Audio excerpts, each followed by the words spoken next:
this bad boy.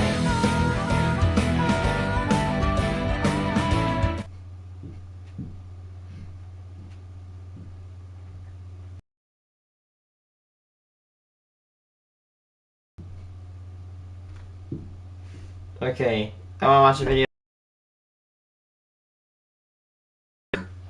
Okay, introducing F5. Okay. Nope, it looks like a mosquito. Die.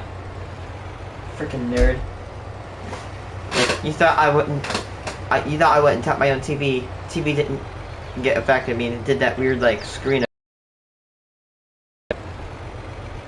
But it wasn't affected, dummy. Stupid. F scale, or Fujita scale, is a scale to measure the wind speed of tornadoes. EF, or enhanced Fujita, is a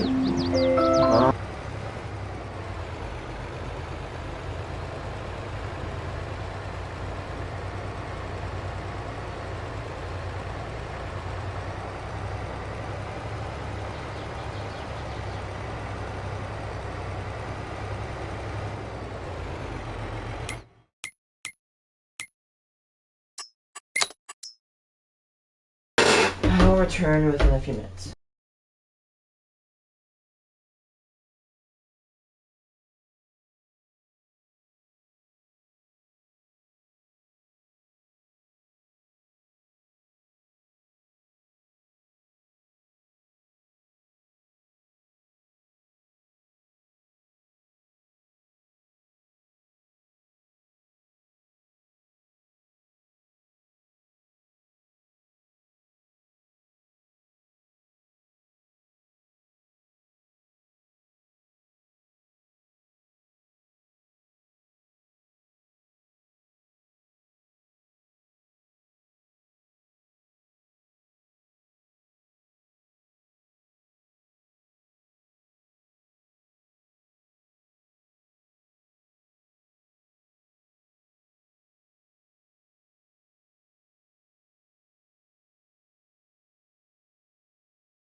Enhanced Vegeta was implemented, I think, Enhanced Vegeta employs damage. The F scale is no longer used today, at least not in the United States or Canada. It got basically, like, outdated. However, I will argue it. The EF scale is flawed. Both scales are. Because, you know, you got the El Reno, right? El Reno tornado. It's this giant tornado. Some of the fastest wind speeds on this planet were recorded in this tornado. And it was 2.6 miles wide. The widest tornado humankind has recorded ever since we started writing these tornadoes down in the books. It got an EF3 rating when it could have gotten an EF5. I think tornadoes should be rated on their power, not their damage. Because you could have a 5-mile wide twister, okay? Big boy twister, like twister we've never even seen. Tornado, right? I don't know why I use the word twister. I like the word tornado a lot better.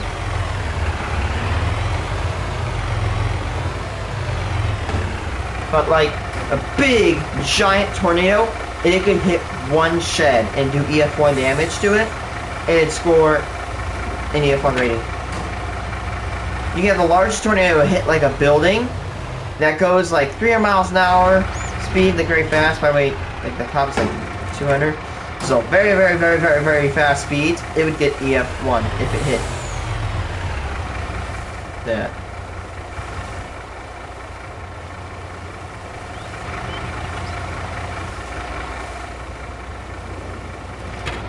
Which is why I do not like the EF scale. I think the El Reno tornado, in my opinion, is one of the most, if not like the top 5 most powerful tornadoes.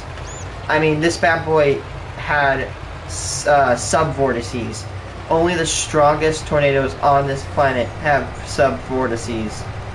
Or noodles. So if you see like noodles or like little arms coming out of a tornado, that's not good. And those are usually EF4s or higher.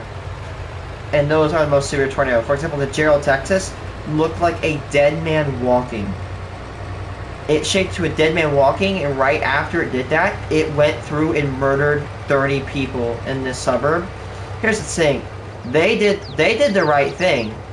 They actually got home to shelter themselves, but they didn't have any basements, and they got wiped. And when I say Gerald got wiped off the map, I mean like I'm not saying like there's debris left, like the slab wiped, gone. No large debris, no like struts or of houses, no. Gone. Every last board wiped away effortlessly. Like the houses in Gerald, in this one suburb, there was absolutely nothing left. All the debris got washed away, or blown away. I can't even stress it enough. I can't even. Oh.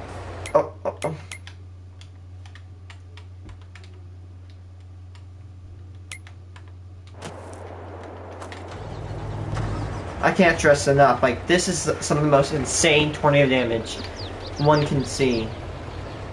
You know, like, again, like, you know how, like, a suburb will be hit and there's debris everywhere? Like, there was no debris anywhere in sight, or barely any debris in sight. It got completely blown away. An entire block, like, the size of, like a quarter to half a square mile, completely removed from the face. Without further ado, let's go into the history of EF5s. Vegeta and enhanced Vegeta scale. Yep, 2007, enhanced Vegeta. Wind speeds conceivable on the planet, but how have these evolved over time? Well, the first F5 tornado ever was hundreds of years ago and struck near the town of Woljack, Germany. Well, let's go. I doubt that's the first EF5 because, you know, I bet you there's been hundreds, if not thousands, maybe even tens of thousands of EF5s. However, we as humans were not able to record them. For example, you know, let's say the time when the Indians inhabited our country before Europeans came here. There could have been dozens of EF5s that have occurred. But, you know, the Indians or at the time, the Indians didn't know anything about weather. And quite frankly, to argue more, Europeans didn't really know, I don't think they knew about American tornadoes either. So these tornadoes could just happen. You know, like how they say if a tree falls in the woods, maybe it didn't happen? Well, if you don't hear a tree falling in the woods, it doesn't mean a tree didn't fall. You know, there's probably way more EF5s that we've never even documented before. And by the way, no, there's no EF6s. There was one EF6. Or no, there was one F6, but it was downgraded to an F5 because they said there will be no higher grade than F5 or EF5. This tornado was before we had cameras, but we do know it displayed an unbelievable power. For instance, it threw 2 children into a lake, and a small tsunami in that lake had been created due to the intense winds. Homes were destroyed as well, including a 30-foot mansion that essentially disappeared after it was shredded by the winds. Oh, the that's was a T11, which is actually using the Toro scale. Toro, yeah, I forgot. Equates to an F5 tornado. This event was only a precursor to future F5s though, with the next 2 happening in the 1800 and 1845 in the towns of Haitian, Germany and Montville, France. Both of these tornadoes produced extensive damage. There are tornadoes in Europe, but they're not as common as if they were as far as 23.5 miles away. Not as common as American tornadoes. Of 75 fatalities. Still, these early F5s were poorly documented. The information on these events will become much more detailed as time went on. Leading up to the 1950s, a few more international F5s would touch down, such as the 1876 Bowen, Australian tornado that completely wrecked the town's hospital. But really, it would be several decades later until the next F5 would impact in northern Italy. This is near the towns of Treviso and Aldine in 1930. This F5 would kill 23 people as it smashed apart a large solid stone monster, as well as many homes. Now as we enter into the 1950s, documentation now becomes a part of standard practice in the United States, and accurate designated ratings are given to F5s. This is where things get bad, as the first U.S. F5 occurred in Waco, Texas on May 11, 1953. Waco is a huge city, and many Well, to correct him there, the first documented, at least the earliest, I think, documented EF5 or F5 is the infamous 1925 March 18th tri-state tornado. A tornado that killed 695 people and injured over 1,000. Tornado in American history. And this was a clown show from the media. In fact, the word tornado, twister, and whirlwind, all those words were banned from public use. You could not say this. If you did, you would be subjected to fines or jail time. And as you can understand, this is a very stupid thing. Imagine if your weather station was banned from saying the word tornado. That is a light, because that's a life loss waiting to happen. The reason that they said no to this is because they said, quote, it can cause public panic. I think it'd be better for the public to be panicking than to not panic from a tornado that's about to kill them. I mean, yeah. Continue with Waco, Texas. It's actually home to an infamous FBI siege that literally tarnished their history.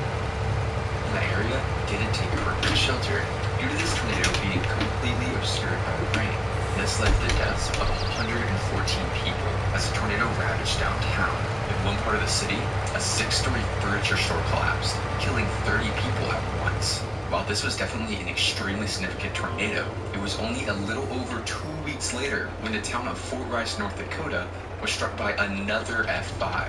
After leveling a church, the church pews were thrown with such power that they actually penetrated over 4 feet into the ground. Jesus. Okay, I've been to an old church.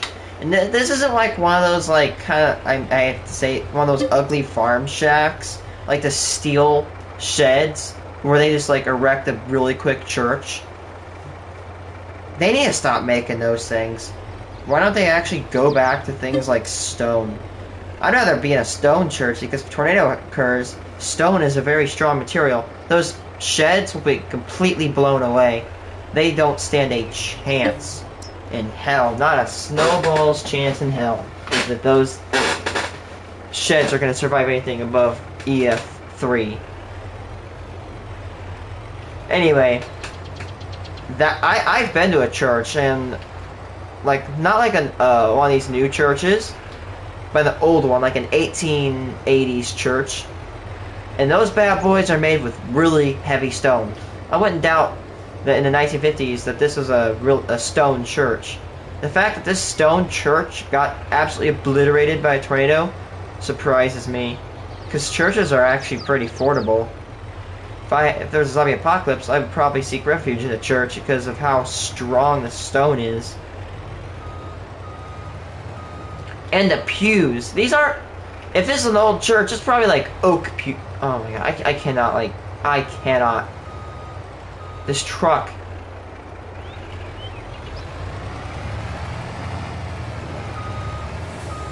Oh, don't snake up like this.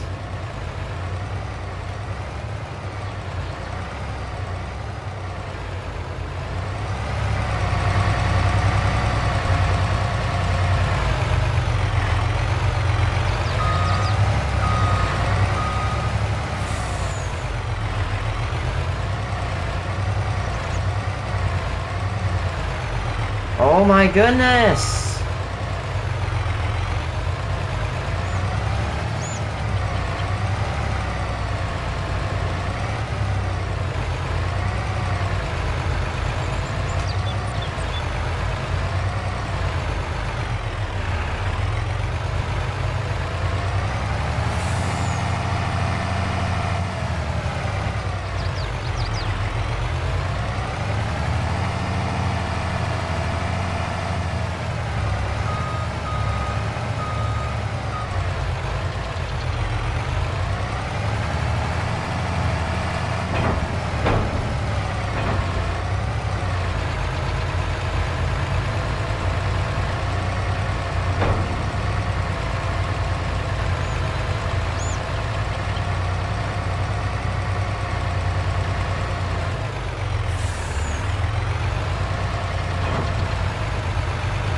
This is what sucks right here. Oh, I hate this exit so much. This thing has 505 horsepower. Come on.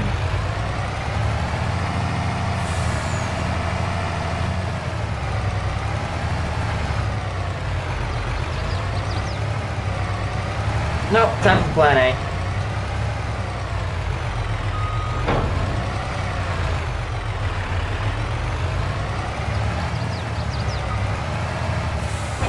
Time for plan A.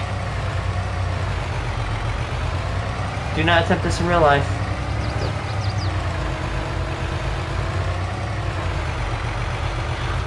This is Sparta!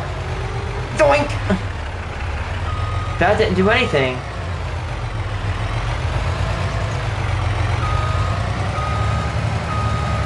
Oh my god.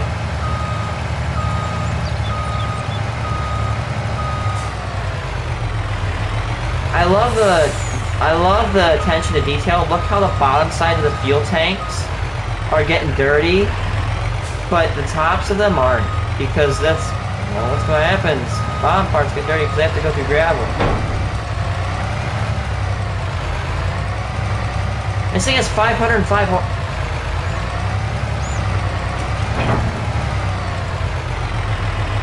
I hate this exit so much.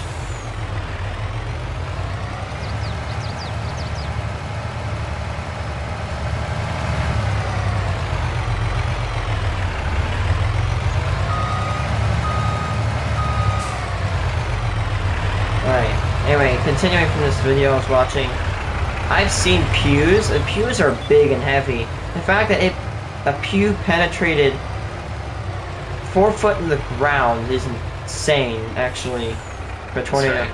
Well, in comparison, the next F5 tornado would be considered stuff-up nightmares. In the town of Beecher, Michigan, the third F5 of the year would touch down. The residents had very little warning, with some only becoming aware of the tornado as the winds were already destroying their homes. Some people reported seeing strange fireballs from the tornado as it raced towards a drive-in theater, as if it was some supernatural power. As pandemonium caused everyone to panic and try to evacuate, many people crashed into each other's cars, and others mistakenly drove into the tornado after the tornado passed. The onslaught continued, as before the month had even passed, a fourth F5 struck near the town of Adair, Iowa, as the farm machinery was tossed hundreds of feet and boards of wood were actually thrown with so much power that they embedded themselves into the side of trees. The catastrophic year of 1953 ended. Vicksburg, Mississippi tornado as its closing act. Damn, 5 EF5s? The vortex tore through the town, wrecking the business. That's actually insane, considering since 1928 we've recorded like 56 to 58 of those.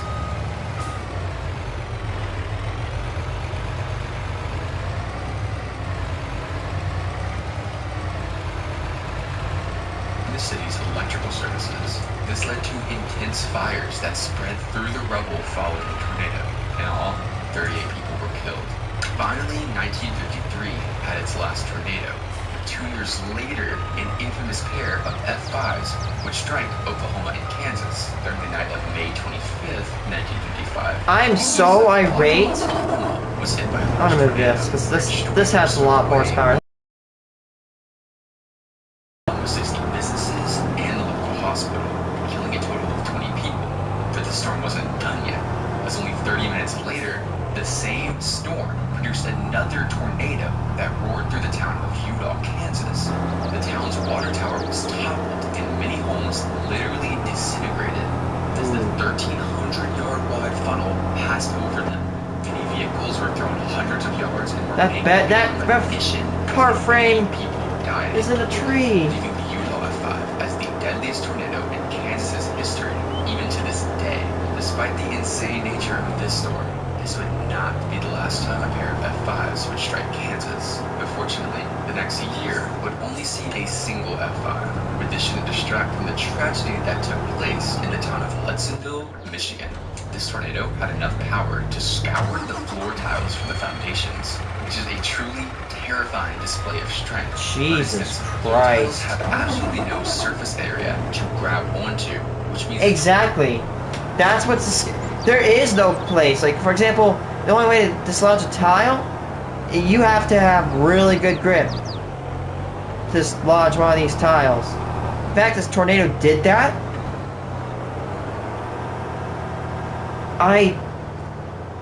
I've seen powerful tornadoes, but I don't know what to say for that.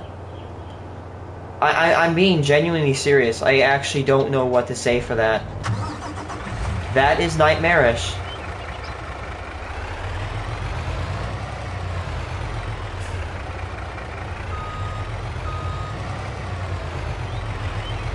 I could reset this and free it, but if I do that, I lose a lot of money in soybeans.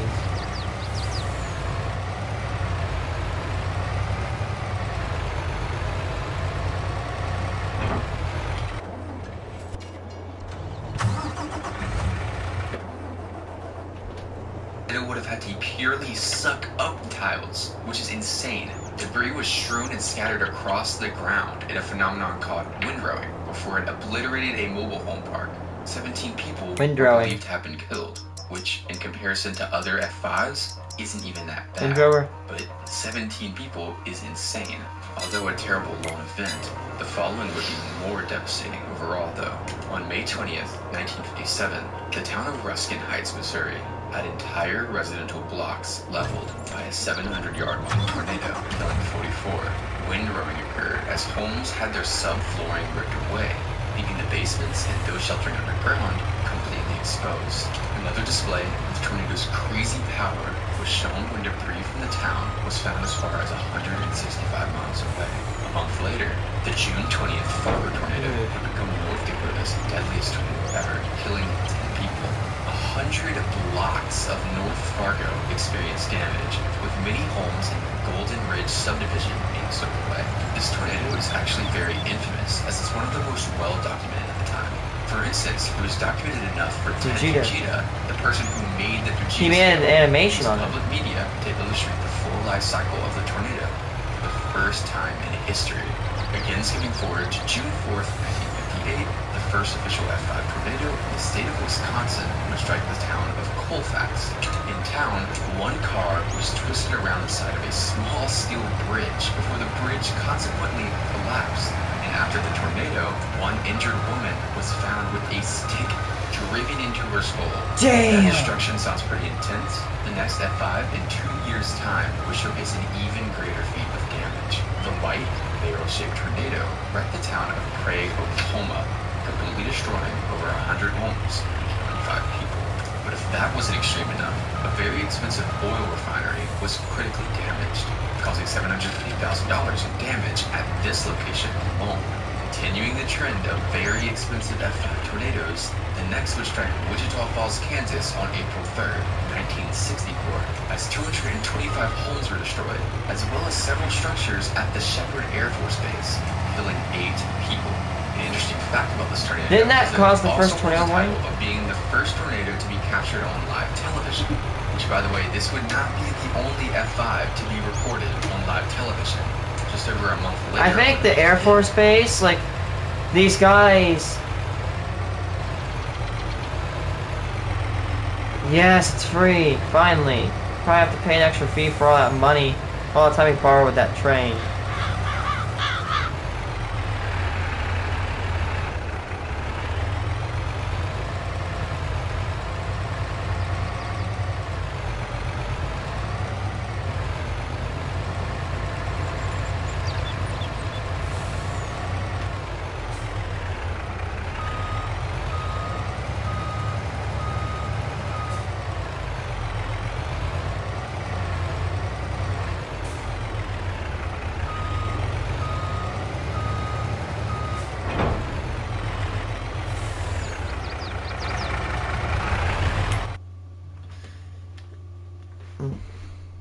The second F5 of the year struck southeast Nebraska. Many farmsteads near Bradshaw were completely... Oh yeah, right, that's what I was gonna say when I paused the video. But these guys were saying, the tornado warnings do not exist, but these guys are saying, hey, We predict there's probably gonna be a tornado here.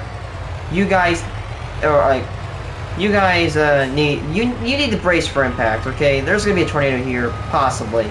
Sure enough, a few days later, right? Oh hi. Sure enough, tornado comes through. EF5 wipes out a ton of airplanes, causing the U.S. Air Force to have to replace them. And that's when they're like, oh crap, we can predict tornadoes. Kind of predict them where they're gonna be. That's cool. Hello. And thus, the now really useful. I love A-10s. If you don't hear the birds, you're not the target. Anyway. And that's when the tornado warning was born. Although scary as hell, it's really nice to have, because it's better to know that you're about to be obliterated than not. Keep going. Over 2 people were killed. This tornado is actually Nebraska's only reported F5 tornado.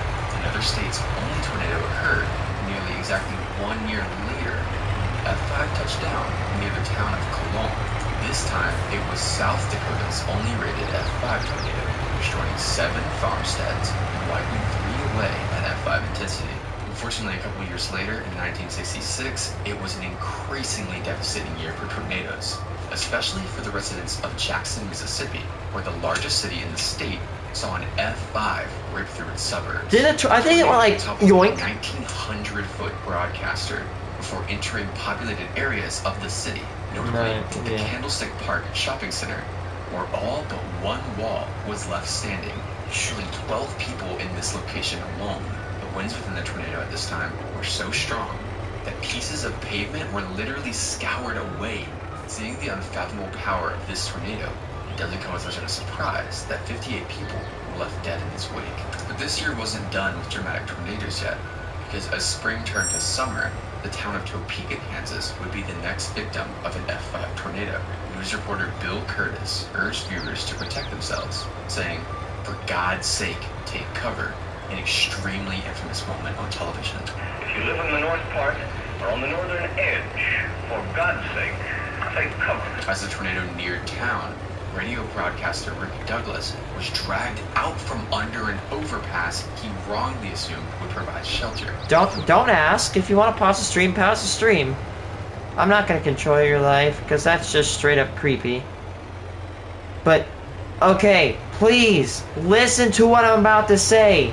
If you are in a tornado, do not hide under an overpass. That is how you kill yourself. It will not save you. If the tornado goes above, it creates a wind tunnel effect.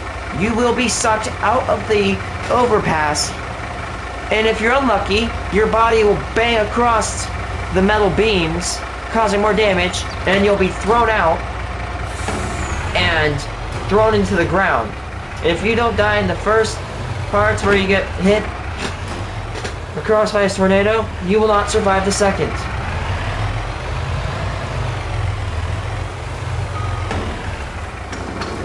Like, that is a really dangerous myth. Overpasses do not protect against tornadoes. They don't. Do not hide under an overpass. Instead, go in a ditch. Because imagine this is a ditch, right? You're inside the ditch. The wind is going to be going above the ditch, right? If you're on ground, right? Like, if you're on ground, right, and you're right here, the wind's going to push you. It's going to blow you. But if you're in the ditch, the wind's going to go above it, and it's not going to do as much damage. A ditch isn't really the thing you want to be going for, but it's better than being above ground. That's why basements are really useful against tornadoes, because the wind in your basement goes above that line. Meanwhile, you're standing here, and if you're covering your head, you're safe. If you're in your basement, find a piece of piping rooted into the ground. Grab onto it. If you have one, get a bicycle helmet, get a four-wheeling helmet, a motorcycle helmet. Also bring shoes. You do not want to go under protection without shoes, because there will be nails and there will be power lines. But oh shoot, no, not again. Nope, I'm not doing this.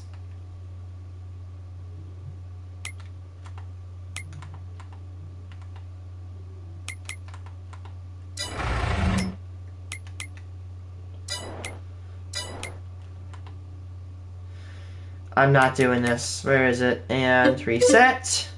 And reset. Did I seriously only teleport one half?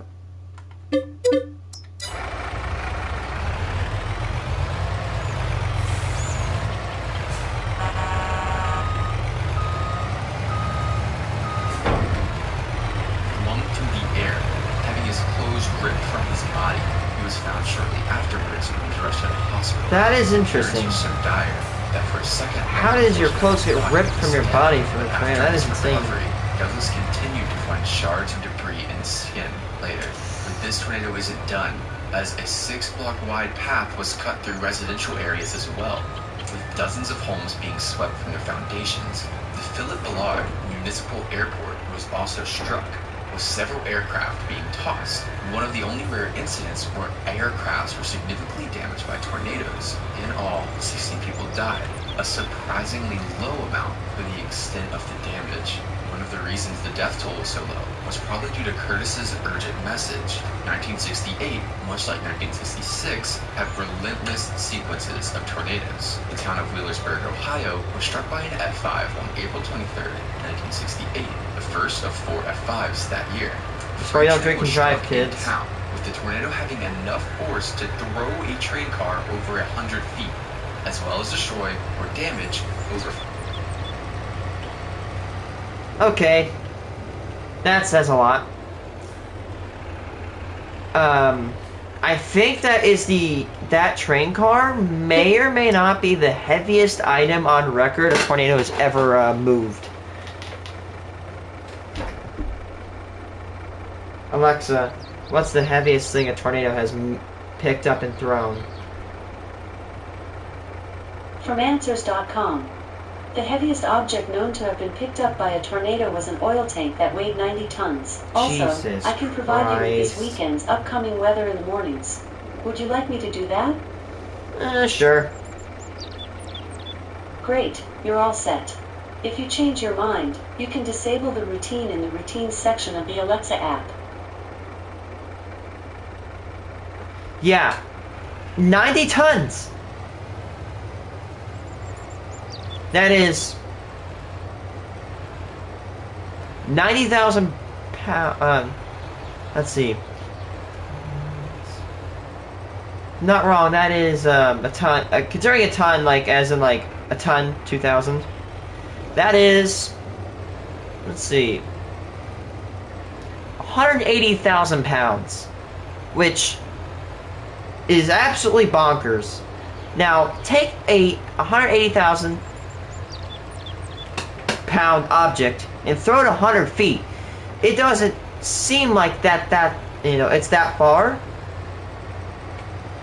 But to move such an object that heavy at that distance, even at that short little baby distance, not with a machine, is just cause for concern. I mean,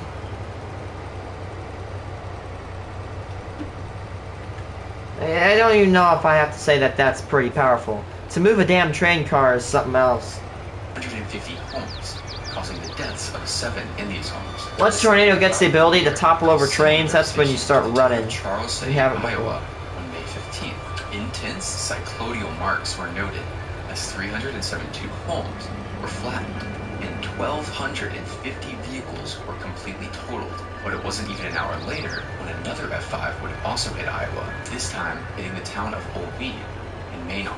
The tornado sirens only sounded for 15 seconds before power was completely cut to Old Weed, which was then struck at full force, having schools, businesses, and homes razed to the ground. The last F5 tornado of that year struck Tracy, Minnesota on June 13th. This bright, white Trump-shaped tornado scoured the ground as it swept homes off their foundations and threw boxcars over 300 yards. I think you should make him hear the. I love that sound.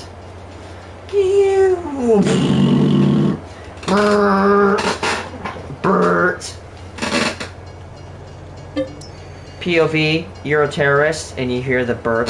No, you're not gonna hear the burp if you get where I'm going. Killing 9 people. I saw a video where this guy's being shot at in a combat, and this guy in an A-10 just basically came in and just wiped out these people that were trying to kill the American soldiers. They saved their lives. Brrr. I have to play one for the stream.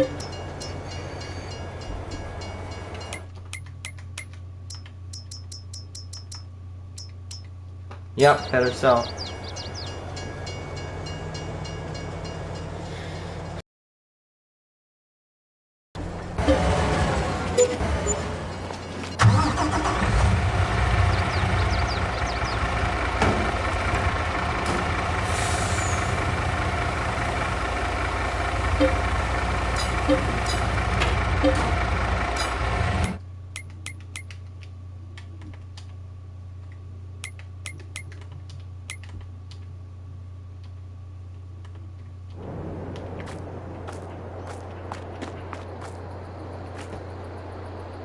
Okay, here it is. Here it is. I gotta pull up the video because it's so satisfying.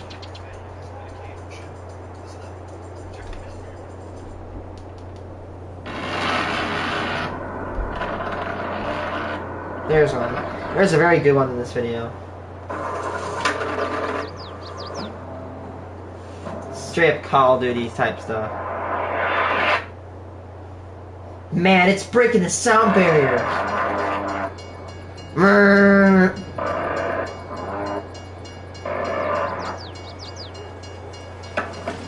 That is one of the most satisfying machine gun sounds I have ever heard.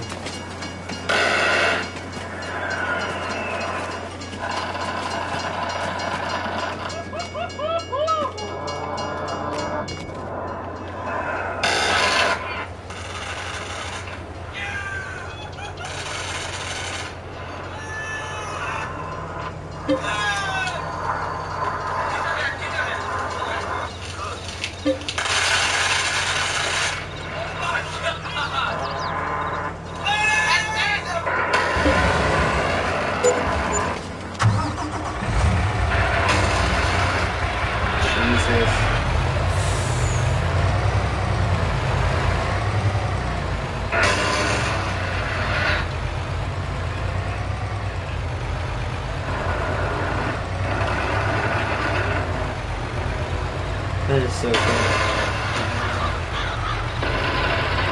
I thought that was fake from Call of Duty, like they didn't actually do that, but I was so wrong. They actually do that, and it's pretty cool.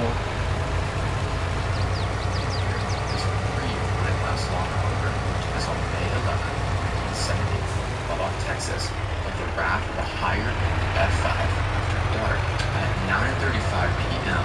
The tornado touched down and began to carve its path through town. A quarter of the city experienced damage as the 1.5-mile-wide behemoth impacted town. A steel tank weighing 37,000 pounds was displaced 3,700 feet from its original location, which is just insane. And many high-rise buildings had windows blown out and walls cracked by the outer portions of the tornado, which is extreme F5 damage. Many homes were swept away north of 4th Street near the Lubbock Country Club, before 119 aircraft were damaged or destroyed at the Lubbock Airport. In all, 26 people were killed. Even though this tornado hit a major city, its death toll would pale in comparison to the tornado that would occur the next year. On February 21st, a long-track F5 decimated several communities in Louisiana and Mississippi. After destroying several rural homes near the town of Waverly at F5 intensity, the tornado entered the small community of Joe's Bayou, killing 10 people and a family of 12. The tornado then crossed into Mississippi, inflicting damage to several towns before entering Inverness, where it destroyed up to 90% of the town. After the tornado dissipated, 47 people were left dead, nearly doubling the death toll from the 1970 Lubbock F5. Now we get to travel abroad again, this time to the southern hemisphere, where the city of San Justo, Argentina, was struck by an F5 tornado on January 10th. 1973. Multiple factories were shredded and several homes were leveled. Cars were thrown hundreds of yards like ping pong balls.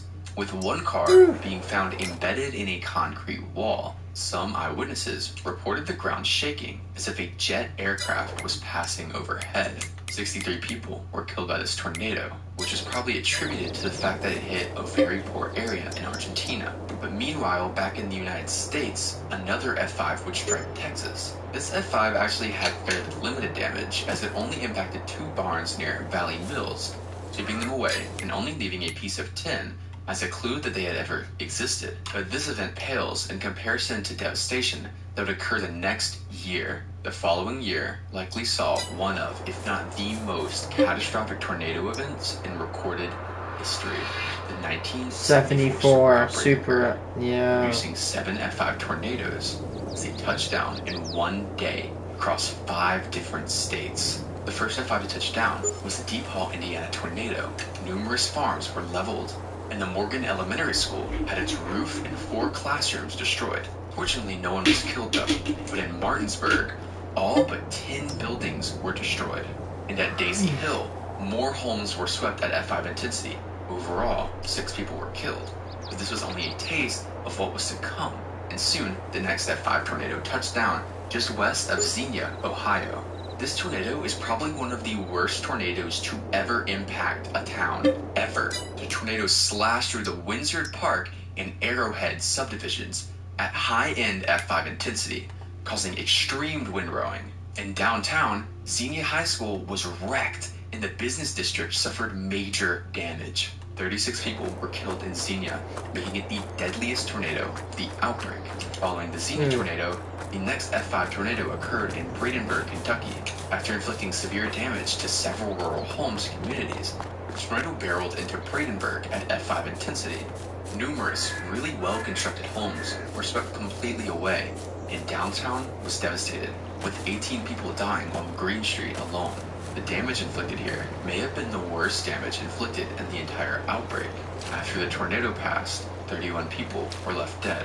But still, the outbreak continued as F5 number 4 struck Sailor Park, Ohio. Several homes initially were hit at F4 intensity, but then the tornado crossed the Ohio River. The Moorhead Marina was the first region struck in Sailor Park. A large floating restaurant barge was lifted and flipped as a nearby house was lifted from Look, its it's like a foundation, patch of the was thrown things into the are river. ready to Several go. other homes were reduced to slabs before the tornado continued onwards, inflicting more damage to several Cincinnati neighborhoods before lifting. 3 people died during this tornado. The 5th and 6th F5 tornadoes were particularly tragic, as they both hit the town of Tanner, Alabama, within minutes of each other. The first tornado swept away rural homes, killing a family of 6, before crossing the Tennessee River and crashing into Tanner, where it shredded homes and a trailer park, killing 28 people. As rescue operations began to go underway, a second F5 tornado formed and struck Tanner again. The tornado crossed into Tennessee, where it killed 2 people attending service at a church,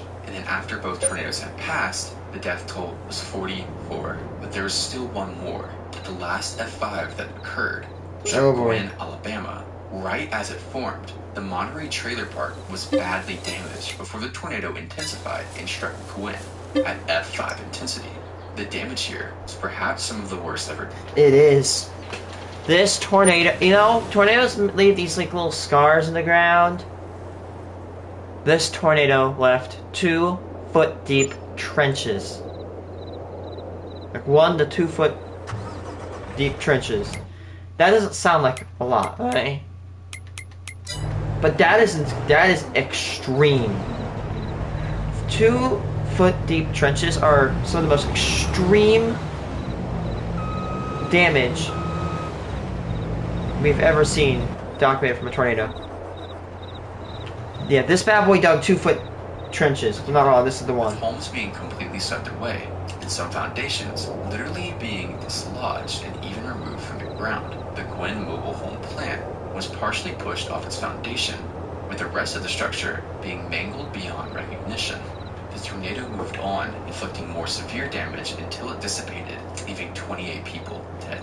1975 would produce a short rest after the catastrophe of the 1974 outbreak, but the next year, we would see the return of the F5. On March 26th, the town of Spiral, Oklahoma would be terrorized as a tornado barged in from the southwest. 70-ton railroad cars were rolled, and the town's railroad track was bent before the tornado crossed into State Highway 9. Here, it peeled off asphalt from the road and flattened homes along it at F5 intensity, killing 2 people just here.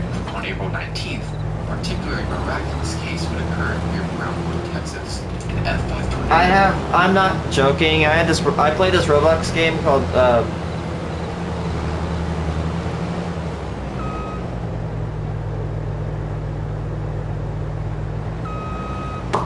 there it goes. Anyway, I played this one Roblox game called Foam FPS. Darts would fall, and I had a Nerf gun. I had a Nerf gun that would literally shoot like a laser. It would not drop, and it was almost instant. Like I could literally shoot somebody from like a mile away in this game, and they would get killed instantly. I've had people try to vote kick me for cheating in that game. They got so pissed. I've had people try to vote kick me. Like I'm actually pretty average at Phantom Forces. Not too good, not too bad. I've had people literally try to vote kick me because I have a very good AUG A3 setup.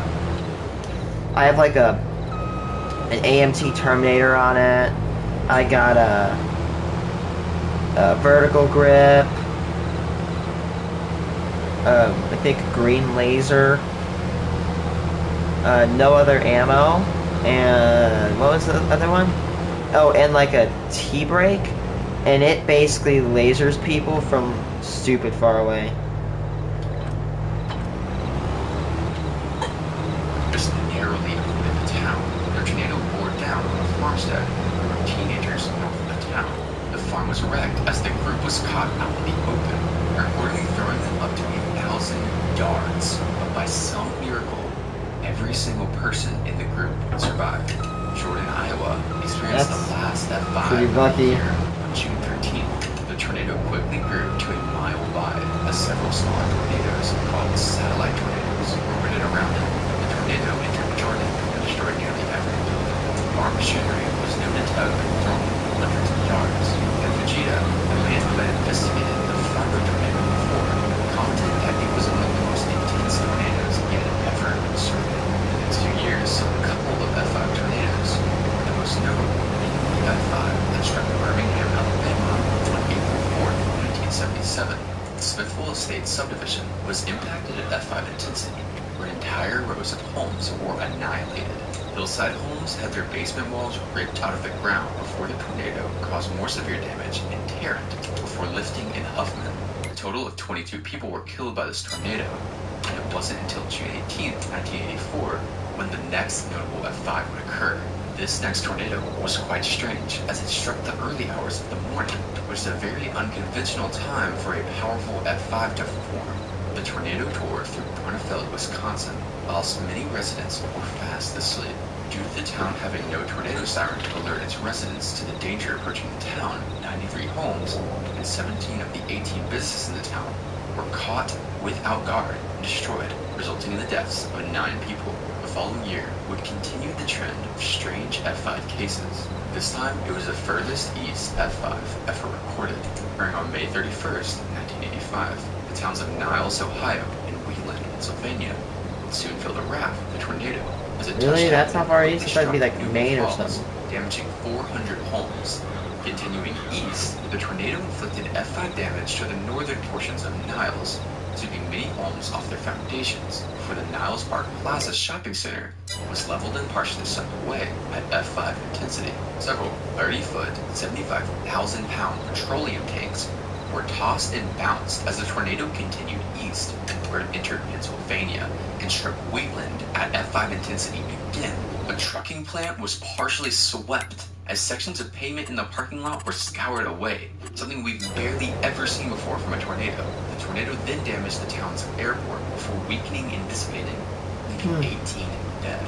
Luckily, it was 5 more years until another F5 would occur, but unfortunately, it was one of the craziest ones to occur. In Kansas on March 13, 1990, two F5s formed consecutively from a single storm, bearing a striking similarity to the Blackwell Udall tornadoes from earlier.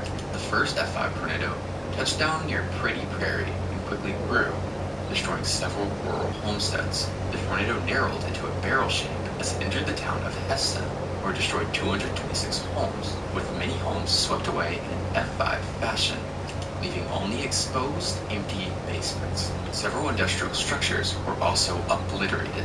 As the tornado exited the east side of town, a tornado handoff occurred, where a new vortex formed and gained power from the same storm at the same time. As the Heston F5 absorbed into its own circulation, the new tornado touched down and rapidly intensified east of Heston and headed toward the towns of Gosel.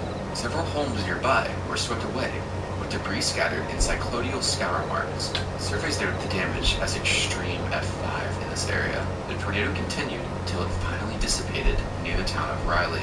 You must be thinking that this bizarre sequence of unconventional F5s must be over by now, right? Well, Mother Nature still has one more trick to play, because later on that year, another highly unusual F5 would strike the town of Plainfield, Illinois. On August 28th, forecasters hadn't anticipated any tornadoes, but in the afternoon, a surprise tornado was produced. The tornado moved southeast, a very unconventional direction where most tornadoes to move. It was completely since they move like northeast most of the time. As it creeped slowly towards Plainfield. After inflicting sporadic damage, the tornado rapidly intensified just northwest of town. Several inches of soil was scoured, and a 20-ton tractor was thrown over half a mile, killing the driver. As the tornado entered the town, Plainfield High School was struck and suffered severe damage, killing 3 before the tornado damaged or destroyed 55 homes within town. Multiple of these homes were swept away violently at F5 intensity. The tornado then inflicted more severe damage in Crystal Lawns and Crest Hill as it neared the city of Joliet before the tornado dissipated, leaving 29 people dead. The next F5 struck Andover, Kansas, and it's a pretty famous one, happening in 1991. This tornado was one of many tornadoes on this day, but this was by far the most devastating tornado of that outbreak. The tornado quickly formed and inflicted major damage to the McConnell Air Force Base, narrowly missing a line of B-10 bombers, 2 of which were equipped with nuclear warheads. To the east, the sirens in Andover actually failed, forcing police officers to drive around the town and the Golden Spur mobile home park to manually warn residents of the impending danger. 10 minutes later, Andover and the mobile home park was impacted at F5 intensity. 85% of the structures in the mobile home park were obliterated. Unfortunately, very few fatalities occurred due to the warnings given manually by police officers. The tornado exited the city limits and quickly weakened before dissipating near El Dorado. In total, 17 people were killed. By continuing the trend of consecutive F5 tornado years, Chandler, Minnesota would be the next town to be devastated on June 16th. The tornado reached the maximum intensity just as it came over a hill overlooking Chandler before slamming into town. 75 homes were blown down and several structures were swept, while some vehicles were tossed hundreds of yards. The tornado dissipated after traveling for 35 miles, and depending on how you look at it, it fortunately only killed 1 person in its 35-mile path. It was another 4 years until on July 18, 1996, a large cone F5 tornado would touch down near Oakfield, Wisconsin. 4 homes were swept away, with the rebar supports on one home being bent sideways at a 90-degree angle, which is just incredibly violent. Despite the damage, no deaths are reported, but this story can't be said for the next tornado. As many of you have heard of it before, as on May 27, 1997, the residents of Gerald, Texas saw one of the worst tornadoes of all time. Most weren't expecting to see any tornadoes. This bad boy went southwest towards them. A sequence of progressively stronger tornadoes formed. Soon, a thin tornado touched down and slowly meandered towards Double Creek Estates in northwest Gerald. The tornado quickly reorganized into a wide, violent tornado and became pseudo-stationary over the estate, and basically a forward motion of 0 miles per hour. The homes there were ravaged by F5 winds for up to 3 minutes. exasperating the destruction. By the time the tornado had moved on, almost nothing remained of the houses. Debris was turned to pulp and virtually disappeared, with only foundation slabs to give any clue that a neighborhood might have been there. In the core of the tornado, the survival rate was 0%, meaning it was unsurvivable unless those in the path took shelter underground, which there wasn't much of in the flat areas of Texas. Overall, 27 people were killed, and what the winds did to the people impacted is best left to the imagination. Following the Gerald tornado, another F5 struck the city of Birmingham, Alabama on April 8, 1998. Although severe damage occurred along its track, We're starting to get to the last of the EF5, or the last of the F5s. Rock Creek and McDonald We started Chapel EF. areas. Oak Grove High School, elementary school, and local fire station sustained major damage before the tornado swept away homes in Rock Creek. The last F5 intensity. EF/F5 tornado was the Between 2013 50 Moore, and Oklahoma 80 tornado. Before the tornado continued on to sweep away more homes in Edgewater and McDonald Chapel. 32 fatalities were caused by this tornado. A lesser-known tornado would occur just over a week later, on April 16, 1998. Although no towns were directly impacted, several homes were swept away in rural areas of Lawrence County, Tennessee, designating this tornado as Tennessee's only F5 ever. A 200-foot section of grass was also scoured, leaving bare soil in its wake. This tornado is actually sometimes referred to as the Forgotten F5, perhaps in part due to the tornado that would occur the following year, where potentially the most What about the powerful like tornado 1940s ever Peoria recorded F5? would strike central Oklahoma during the evening of May 3rd, 1999. A tornado touched down near Amber before intensifying into an extremely powerful F5 tornado. Oh, the The tri-state. community of Bridge Creek Estates was impacted. As the tornado reached its maximum intensity, there was a short-range mobile Doppler radar on wheels that was next to it, recording winds inside the tornado, noticing up to 301 mile-per-hour winds. Homes in Bridge Creek virtually vanished, as nearby trees had their bark shredded and torn away. Vehicles were sandblasted and compressed into small heaps of scrap metal. Grass was scoured away, exposing red Oklahoma clay underneath, turning the landscape into something akin to the surface of Mars. The tornado then tightened into a violent tube as it impacted an overpass on I-44, causing gruesome injuries to those who falsely assumed the bridge would give them shelter. The tornado briefly weakened as it crossed the Canadian River, before intensifying again as it entered Moore, a suburb of Oklahoma City.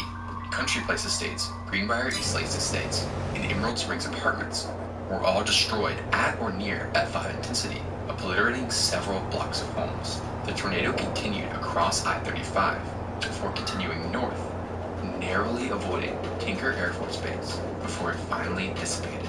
In all, 36 people were killed by this extreme F5, and this would not be the first time an extreme F5 would hit the exact same area. However, during the early mid-2000s, researchers and engineers worked on an updated version of the F-scale, introducing the EF scale. This scale stands for Enhanced Fujita Scale, and it used a more sophisticated catalog of damage types and a more accurate wind scale to help rate tornadoes more accurately. I'm gonna take a break, guys. I'll be back later.